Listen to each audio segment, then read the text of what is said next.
of old. Do not forget the works of the Lord.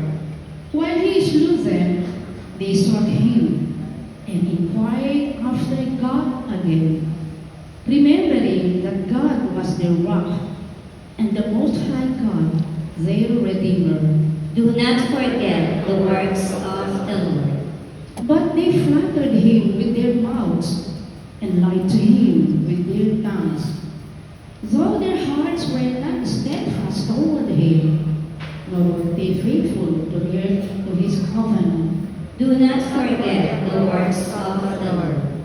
But he, being merciful, forgave their sin and destroyed them not.